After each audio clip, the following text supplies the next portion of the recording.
Gracias por estar por acá. Esta es la quinta sesión de clases de la asignatura Derecho Procesal Penal Superior que imparto en la maestría en Derecho Procesal Penal de la Universidad de Margarita, Unimar.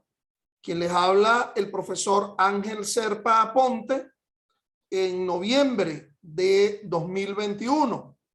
Clases estas vinculadas al derecho penal, al derecho procesal penal, que la pueden encontrar en mi canal YouTube, Ángel Serpa Aponte. Bueno, entonces dentro de esta asignatura ya hemos abordado variados aspectos de este ejercicio de la acción penal. Hemos paseado por la forma de inicio, la forma flagrante, la aprehensión flagrante del sospechoso, el llamado conocimiento autónomo o conocimiento oficioso, que conllevó a una investigación, una individualización y finalmente la llamada imputación formal, ahora reformulada por el Código Orgánico Procesal Penal 2021.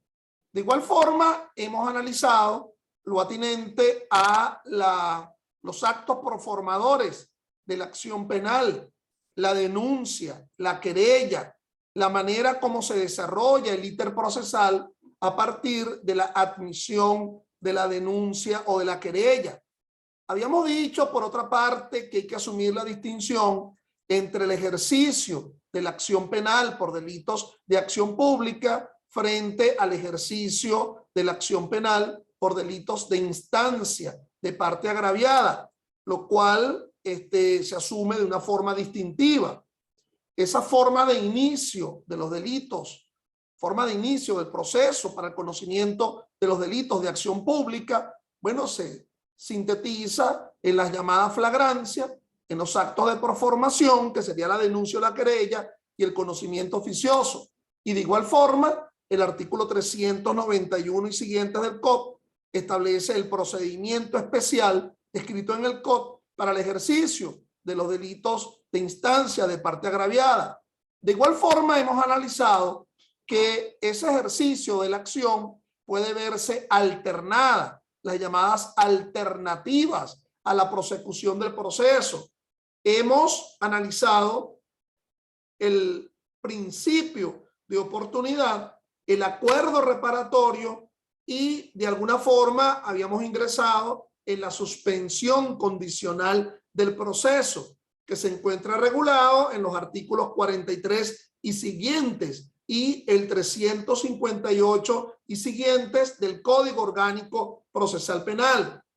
Esa suspensión condicional del proceso, vinculado un tanto a la noción del llamado plea bargain del ámbito anglosajón. Yo les decía en su momento que eso implica la necesidad de una tetraconformidad, porque no solamente el imputado o el acusado podía acogerse a una suspensión condicional, sino que era necesario que si los efectos que se originan a partir de esa admisión de los hechos para que se suspenda condicionalmente el proceso, no solamente se refiere a la manifestación de voluntad de ese procesado, sino que se requiere que esos efectos suspensivos también hubiese la aquiescencia por parte de la víctima, por parte del fiscal y por parte del juez de control.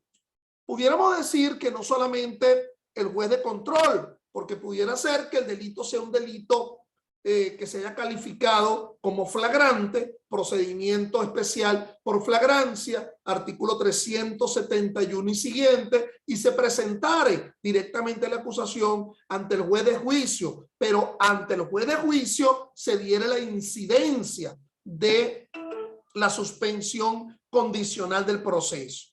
Entonces, si se manifiesta de viva voz, voluntariamente, de parte del imputado, su decisión de admitir los hechos a los efectos que se dé la suspensión condicional del proceso, el paso siguiente sería abordar la aquiescencia del fiscal y de la víctima, y ello es necesario, es un sustrato necesario.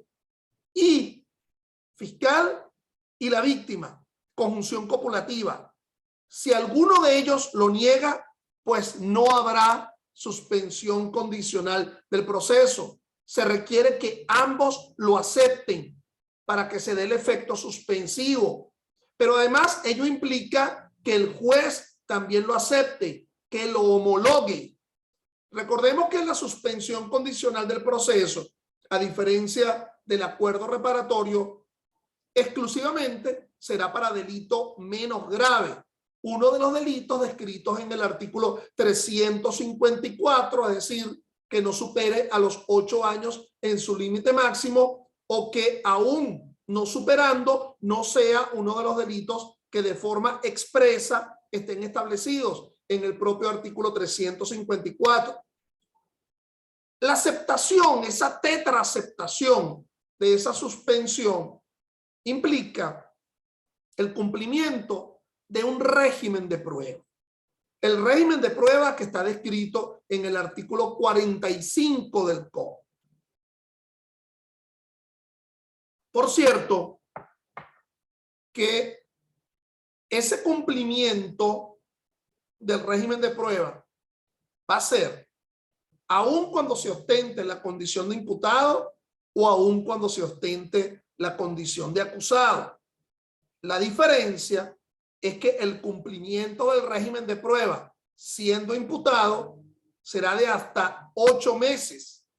Ojo, no confundir con los 3 meses para el cumplimiento del acuerdo reparatorio. Estamos hablando de una alternativa distinta. En cambio, el cumplimiento, el lapso del cumplimiento de quien ya es acusado por un delito menos grave podrá ser no menor de 1 año ni mayor de 2 años, es decir, entre 1 y 2 años, el cumplimiento de dicho régimen de prueba. Por cierto, que la nominalidad de ese artículo 45 es un tanto engañosa, porque ustedes dirán, prueba, régimen de prueba, será algo que tiene que ver con un quehacer probatorio. Pues para nada. Son una serie de cumplimientos que allí se establecen, que no es el caso que yo ahorita lo analicemos objetivamente, pero ya son bien sabidos. Por ejemplo, si el delito se cometió en ocasión de la conducción, pero evitar la conducción, si el delito se cometió en ocasión de la ingesta de tóxicos, bueno, someterse a una terapia de rehabilitación, ejercer una educación, demostración de trabajar, poco difícil en el país en que vivimos. Pero también quiero hablarle de los caminos verdes. ¿Qué es eso de los caminos verdes? Por favor, asúmanlo entre comillas. El pago. Un pago, un cumplimiento obligacional con respecto a la víctima. ¿Y qué tiene que ver los caminos verdes? Bueno, que pudiera ser que ese delito no sería susceptible de acuerdo reparatorio, porque no se encuentra en los extremos del artículo 41, pero sí sería posible a través de la indemnización y del pago ser sujeto de una suspensión condicional del proceso. Entonces sería como adentrarnos por los caminos verdes, por una especie de trocha, a la reparación efectiva a la víctima frente a un delito que en circunstancia normal, por la vía del acuerdo reparatorio, no sería reparable, porque no se encuentra en la noción de los delitos culposos contra la persona, ni un delito contra la propiedad cuyo bien jurídico sea indisponible. Entonces, la hipótesis de encontrarnos en un delito que no asume esa característica permitiría, dentro del régimen de prueba, establecer esa modalidad de cumplimiento de condiciones, porque también existe dentro de ese artículo 45 una tapa amarilla, es decir, un cumplimiento de condiciones que no sea señalado en una noción de números clausus, sino una afirmación de números apertus, es decir, siempre y cuando satisfaga a la víctima. Lo que va a ocurrir a renglón seguido es verificar dicho cumplimiento. Y ya dije las condiciones, la duración y el tipo de cumplimiento. La verificación de si se está cumpliendo o no debería ser asumido por delegados de prueba, inclusive del Ministerio del Poder Popular Penitenciario, pero como cosa extraña, la norma le concede esa posibilidad a los consejos comunales, una posibilidad que los consejos comunales son los que de alguna forma puedan hacer demostrar al juez el cumplimiento de dicho régimen de prueba. Yo he leído de trocha y mocha la ley, por lo menos la vigente. No sé si al final del camino, en meses, en días, ya se le dará la segunda sanción en la Asamblea Nacional a una nueva ley comunal de Venezuela, pero la que existe hasta este momento, y yo no le veo allí una función de contenido procesal, pero allí está como una fórmula de participación ciudadana. Pero vamos a ir simplificando esto.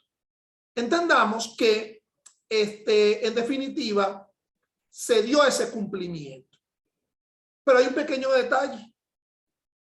Verificamos posteriormente al cumplimiento que esa persona cometió un delito que no se conocía y que es ahora por la que es procesado.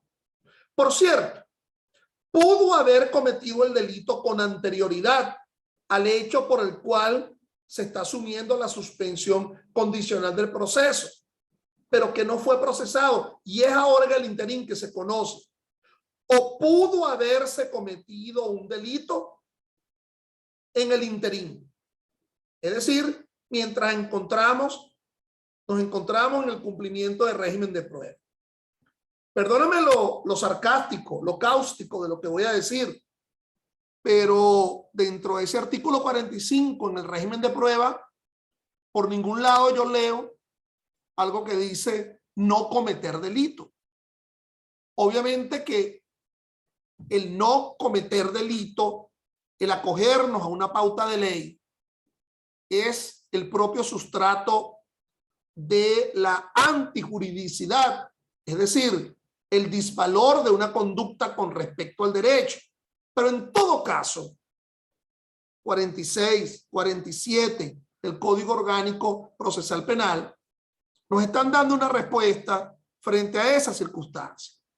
Y vamos a pasar a la lámina un poco para hacerles ver la referencia normativa del asunto a partir de la propia redacción que se establece frente a las hipótesis de cumplimiento de delito o de realización de delito mientras se da la vigencia de la suspensión condicional del proceso. De paso que les recomiendo dos libros importantísimos frente al tema de las alternativas.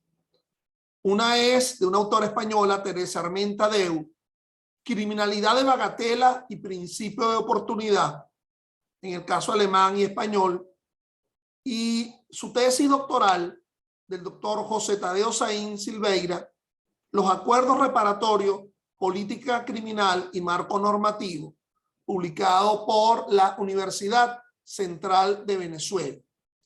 Pero vamos a pasar directamente al tema de esa suspensión condicional del proceso, un poco para después ubicarlo en el ámbito donde se estaría desarrollando ello. En esta lámina nos encontramos con la ida hacia el periodo intermedio del proceso penal. Pudiera darse esas alternativas a partir de acá, a partir de la propia audiencia de imputación, pero pudiera ocurrir que en el desarrollo de la fase preparatoria estemos en presencia del íter procesal de dichas alternativas. Esa fase preparatoria tiene que concluir en algún momento. No es infinita, es finita.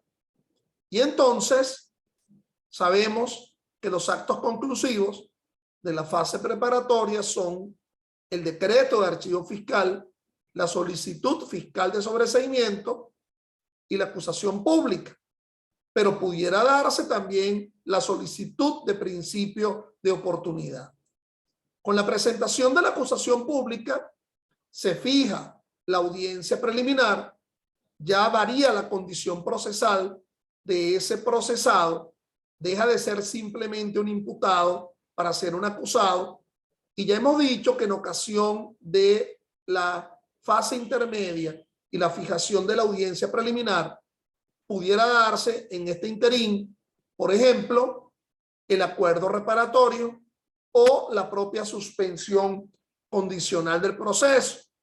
Estas serían las oportunidades, digamos, procesal en la que se abordaría esa alternativa. Si se cumple esa alternativa, es decir, se paga el acuerdo reparatorio o se verifica el cumplimiento del régimen de prueba para la suspensión condicional, pues la decisión que se dictará será una decisión de sobreseimiento y por lo tanto no llegaríamos a una fase de juicio, puesto que no se dictó el auto de apertura a juicio. Frente al tema de del principio de oportunidad, yo les quiero rememorar esta sentencia, la 565 de la Sala Constitucional del 22 de abril del 05, donde se nos dice que el procedimiento por admisión de los hechos es una de las formas de autocomposición procesal mediante la cual el legislador crea una manera especial de terminación anticipada del proceso con prescindencia del juicio oral y público y con la condena del imputado. En lo que atañe a el principio de oportunidad, nos dice la Sala Constitucional que a pesar de no estar incluidas las alternativas, el principio de oportunidad, la suspensión condicional del proceso y los acuerdos reparatorios cumplen la misma función, es decir, de hacer finalizar el proceso.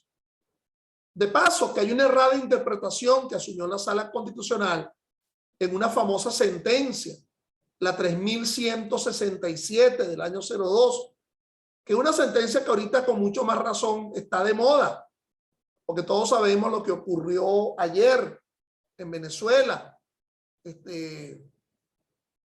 de noviembre, entiendo, que fue la suscripción del memorándum de entendimiento del Ejecutivo Nacional con respecto a la Fiscalía ante la Corte Penal Internacional. ¿Y qué tiene que ver esto? Bueno, que esta sentencia 3167 es una de las pocas sentencias de la Sala Constitucional que interpreta la incorporación de Venezuela en el sistema de justicia penal internacional. Pero aquí lo que quiero vincularlo al tema que nos ocupa, las alternativas, que en esa sentencia se dice que el principio de oportunidad es entonces por definición la facultad que la ley otorga al Ministerio Público con consentimiento expreso del imputado, y yo coloco allí la palabra sí, error, de poder abstenerse de ejercitar la acción penal. Cuidado, cuidado.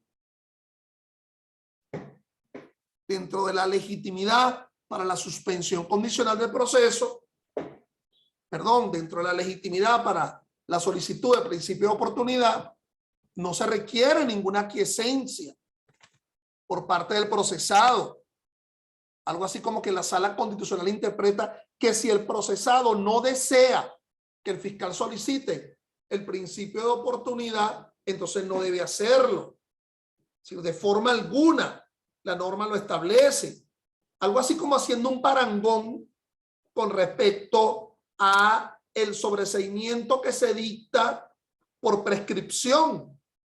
49, artículo 49.8 del Código Orgánico Procesal Penal, en donde la norma habla de la necesidad de la aquiescencia por parte del procesado para que el fiscal solicite el sobreseimiento por prescripción, siendo que la prescripción es de orden público. Entonces, bueno, no hay manera de ser asumido así. Algo así como que el procesado indica, no, yo quiero resolver mi asunto en buena lid, no porque el fiscal considere que sea un asunto sin importancia, sino que yo quiero, si fui imputado, bueno, que presente las pruebas y en el juicio oral y público yo quiero demostrar mi absoluta no responsabilidad con respecto al hecho y que se derive no una sentencia de sobreseimiento, sino una sentencia absolutoria. El principio de oportunidad, asumiendo una noción de economía de recursos, ha de ser asumido en la legitimidad por parte del fiscal en la llamada derecho a prescindir del ejercicio de la acción. Pero bueno, no quiero abordar el tema del principio que ya fue explicado dentro de esta maestría, sino yo más bien quiero concretarme es al tema de la suspensión condicional del proceso, para ir abordando otros aspectos que son tan importantes dentro de esta materia. En todo caso, estas láminas se encuentran en mi canal YouTube, en la clase. Y lo que quiero es irnos a las hipótesis que maneja el artículo 47. Es decir, el efecto que se originaría a partir de la verificación del cumplimiento de el régimen de prueba. Entonces, el juez, dice la norma, disculpen que esto acá, el juez decidirá mediante auto razonado las siguientes posibilidades. Establece 4. 1. La revocación de la medida de suspensión y en consecuencia la reanudación del mismo, procediendo a dictar la condenatoria fundamentada en la admisión de hecho efectuada por el acusado al momento de solicitar la medida. Eso es decir, si no se ha dado el cumplimiento del régimen de prueba. Entonces, la revocación de la medida de suspensión del proceso y en consecuencia la reanudación del mismo, procediendo a dictar la condenatoria fundamentada en la admisión de los hechos efectuada por el acusado al momento de solicitar la medida. Ojo que esto no ocurrirá si lo que existe es una simple imputación. Solo esto ocurrirá si existe una acusación y por lo tanto se admitió la acusación. A mí me parece que es una norma un tanto contradictoria ese numeral, porque fíjate que habla de reanudación del proceso, pero no hay ninguna reanudación. Lo que es el dictado de una sentencia condenatoria. A mí me parece que el planteamiento de reanudación con dictar una sentencia contradictoria es francamente contradictorio. Cuando se hablaría de reanudación, bueno, sería proceder a fijar la audiencia preliminar a los efectos de verificar el ofrecimiento probatorio, los elementos de convicción, a los fines de dictar un auto de apertura a juicio o dictar un sobreseimiento, pero no por el cumplimiento de un régimen de prueba, sino por la no idoneidad de la acusación. En segundo lugar, en lugar de la revocación, el juez puede, por una sola vez, ampliar el plazo de prueba por un año más, previo el informe del delegado de prueba y oída la opinión favorable del Ministerio Público y de la víctima, si está presente. Es decir, para que se dé esta segunda opción se requiere la aquiescencia del Ministerio Público y de la víctima para darle una oportunidad ulterior al cumplimiento del régimen de prueba por un año más. Tercera opción. Si el acusado es procesado por la comisión de un nuevo hecho punible, lo que yo manifestaba, bien sea durante el lapso del régimen de prueba o conocido ahora, pero cometido con anterioridad, salvo que se trata de delitos culposos contra las personas, el juez, admitida la acusación por el nuevo hecho, revocará la suspensión condicional del proceso, y no te lo pierdas, y resolverá lo pertinente. No dice qué, dice resolverá lo pertinente. Es decir, como una especie de criterio amplio. ¿Te acuerdas? ¿Quién quiere ser millonario?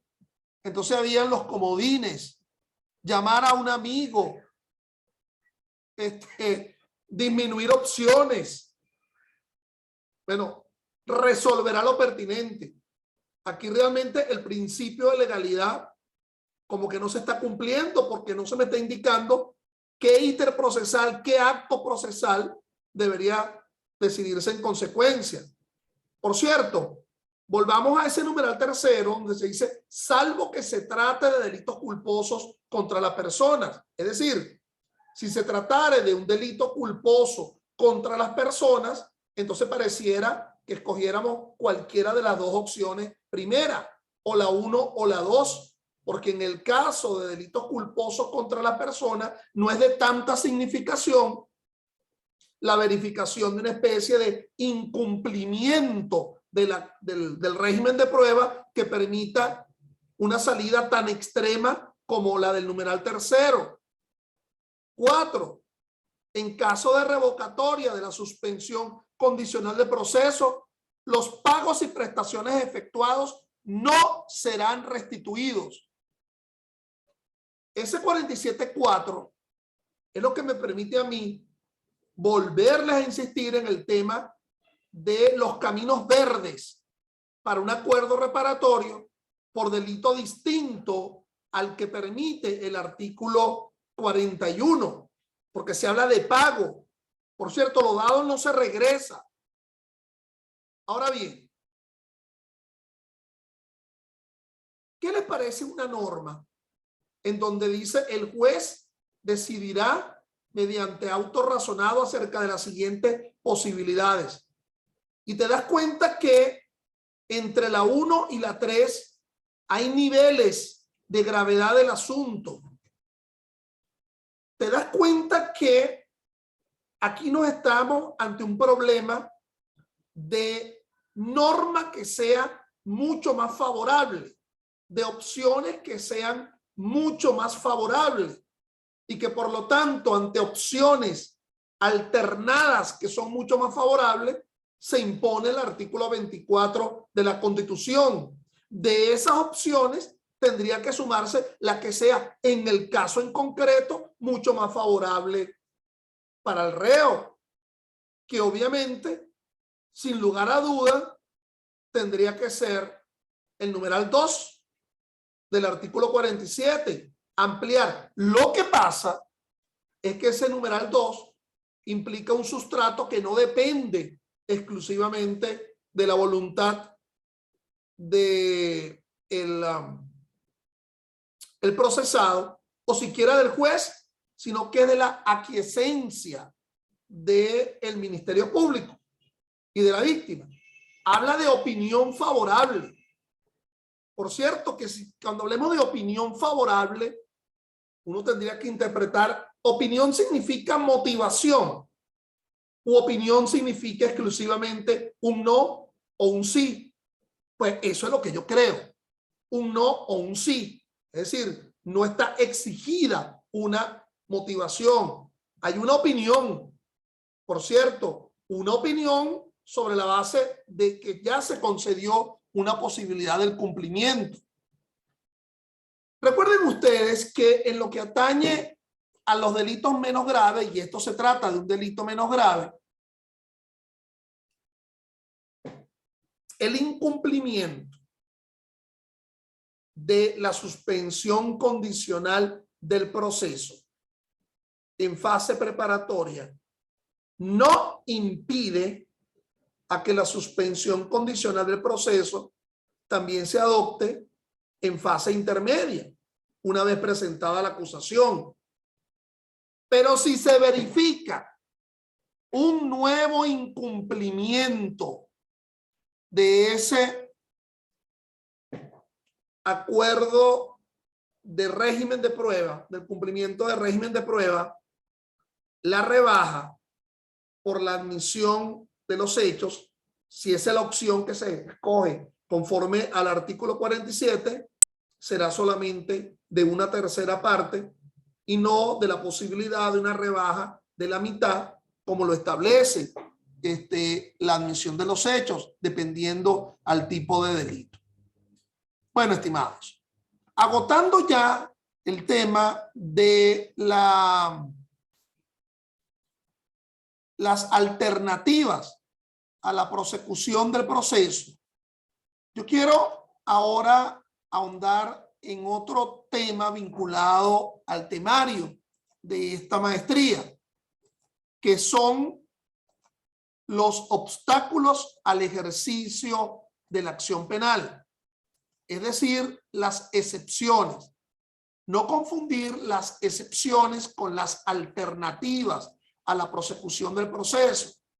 Se manifestaba que con respecto a las excepciones, como obstáculos al ejercicio de la acción penal, quizás el nombre es un tanto engañoso, porque pareciera que solamente se está obstaculizando eso, la acción penal, y en realidad, cuando analizamos el catálogo de excepciones establecidas en el artículo 28 del Código Orgánico Procesal Penal, nos damos cuenta que no solamente se cuestiona la acción, sino que se cuestiona también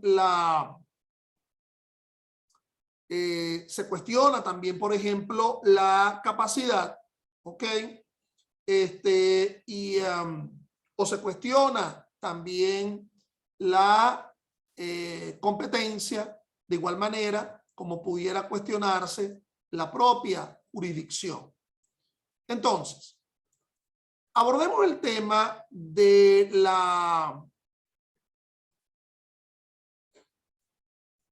conforme a la lámina, no sé si en este momento la están viendo, ¿ok? De las excepciones como obstáculos al ejercicio de la acción penal. Entonces, déjenme chequear por acá si realmente están ustedes observando la lámina que yo quiero que vean. ¿Ok? En definitiva. Bueno, como que sí. Entonces, bueno, ya dentro de las alternativas tendríamos el principio de oportunidad, el acuerdo reparatorio, la suspensión condicional. Ojo, no confundir las alternativas a la prosecución del proceso con la admisión de los hechos, que está descrita en el artículo 375 del COD. Por cierto, en ocasión de la admisión de los hechos, ese juez debe asumir, como lo manifestaba con anterioridad, una función, digamos, tuitiva del asunto, académica, si se quiere, del asunto, en el sentido de requerir el criterio por parte del acusado. Si él decide admitir los hechos, es a los fines de la imposición inmediata de la pena o a los fines de acogerse a una alternativa a la prosecución. Por cierto, dentro de las alternativas solamente estaríamos en el acuerdo reparatorio y en la suspensión condicional, puesto que para el principio de oportunidad no se requiere una manifestación admitente, es decir, se prescinde del ejercicio de la acción penal como una legitimidad, como una circunstancia que se le legitima al fiscal del Ministerio Público. Entonces, bueno, esa admisión de los hechos funcionaría como procedimiento especial y como alternativa. Pero me quiero concretar ahora es a la depuración de la relación jurídico-procesal penal.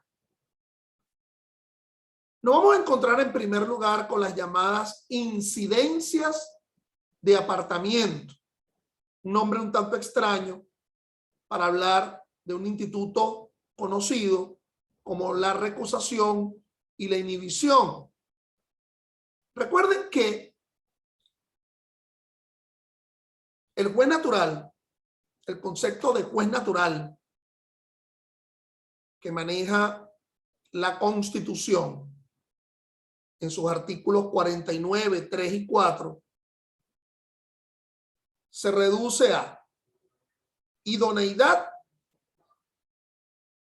y competencia. ¿Okay? Idoneidad y competencia. Cuando hablamos de idoneidad, someramente lo que estamos hablando es de conocimiento del derecho. Iuria novit curia. ¿Cómo se cuestiona la falta de idoneidad? Pues a través de los recursos. En los recursos hay un cuestionamiento del mal o del buen uso del derecho, es decir, la asunción de esa iuria novit curia. Pero también se le exige al juez competencia. No vayamos a confundir esa competencia que se le exige al juez en función de el 49, 3 y 4 de la Constitución con un problema de idoneidad, de conocimiento del derecho. Cuando hablamos de la competencia, estamos hablando de la capacidad objetiva. La competencia como medida, como variable de la jurisdicción. Y en el ámbito procesal penal tendríamos una pentarquía competencial, porque son 5 las que se le exigiría a ese juez. Una competencia en razón de la materia, una competencia en razón de la persona que obligaría a identificar la existencia o no de un fuero procesal como prerrogativa de enjuiciamiento o en cabeza del procesado o, por ejemplo, en cabeza de la víctima. El tema de la jurisdicción de violencia de género, que hace distinguir entre jurisdicción ordinaria y jurisdicción especial. Y las hipótesis de jurisdicción especial, bueno, el sistema penal de responsabilidad de adolescente, la justicia militar, la jurisdicción de violencia de género, y hay quien también indica que hay una jurisdicción especial en el caso del enjuiciamiento de altos funcionarios públicos. Nos encontramos ahorita en el fragor de una declaración del fiscal ante la Corte Penal Internacional sobre un inicio de investigación, siendo asumida una complementariedad positiva en la espera que en Venezuela se realice la investigación, porque hay bases frente a la comisión de delitos contra los derechos humanos, delitos de lesa humanidad, aceptados a partir de los sucesos desde 2017 en adelante, porque en realidad no se sacaron, no se ubicaron las denuncias frente a delitos a partir de 2014.